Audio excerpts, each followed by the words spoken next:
Selamat petang, salam sejahtera. Isu hangat petang ini, Najib anak perlu bayar tunggakan cukai RM 1,69 bilion, RM 37,6 juta kepada LHDN. Berita sepenuhnya.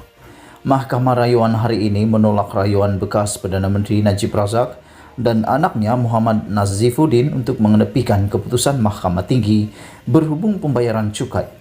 Masing-masing berjumlah RM 1,69 bilion dan RM 37,6 juta kepada Lembaga Hasil Dalam Negeri LHDN. Hakim Abdul Karim Abdul Jalil yang mengetuai panel 3 hakim dalam keputusan sebulat suara berkata, Mahkamah mendapati tiada merit dalam rayuan difailkan kedua-dua perayu, Najib dan Muhammad Nazifuddin, dan tiada kekhilafan dalam penghakiman oleh kedua-dua hakim Mahkamah Tinggi yang harus diperbetulkan oleh mahkamah ini. Oleh itu, rayuan kedua-dua perayu ditolak dengan kos RM 10,000 setiap seorang, kata Abdul Karim yang bersidang bersama Wazir Alam Maidin Merah dan Supang Lian pada prosiding yang berlangsung secara dalam talian. Bagaimanapun, Najib dan Muhammad Nazifuddin tidak perlu lagi membayar jumlah cukai itu. Berikutan panel berkenan membenarkan permohonan kedua-dua perayu bagi penangguhan sementara pelaksanaan keputusan hari ini.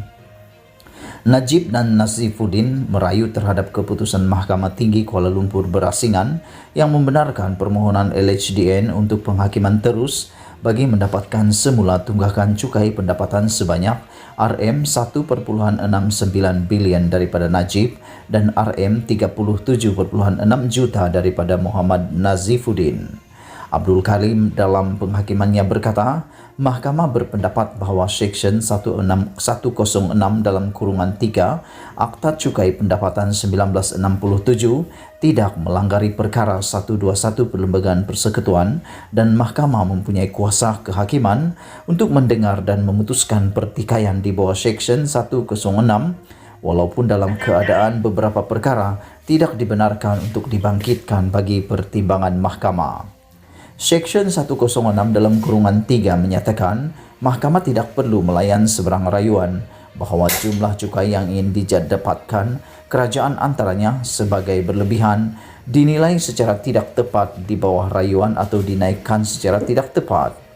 Berkenaan dengan isu tidak berperlembagaan di bawah Seksyen 106 dalam kurungan 3 dengan perkara 121, beliau berkata Mahkamah berpendapat bahawa dalam keadaan mentafsir undang-undang berkenaan percukaian, hendaklah dibuat berpandukan kepada prinsip-prinsip perundangan yang khusus. Kuasa untuk mentafsir cukai hendaklah mengalir dengannya bersama dengan kuasa untuk memungut cukai tersebut. Akta Cukai Pendapatan telah memperuntukkan skema tersendiri bagaimana taksiran dan pungutan harus dibuat. Dalam perundangan percukaian, setelah taksiran dibuat dan notis diserahkan, cukai tersebut haruslah dibayar dalam masa yang diperuntukkan walaupun pembayar cukai membuat rayuan kepada pesuruh jaya khas cukai pendapatan dan kerajaan melalui Ketua Pengarah Hasil Dalam Negeri boleh meneruskan tindakan pungutan cukai pendapatan melalui Seksyen 106 Akta Cukai Pendapatan 1967 katanya. Peguam Muhammad Safi Abdullah yang mewakili Najib memohon penangguhan sementara pelaksanaan keputusan hari ini, sementara pihaknya memfailkan permohonan kebenaran merayu di Mahkamah Persekutuan.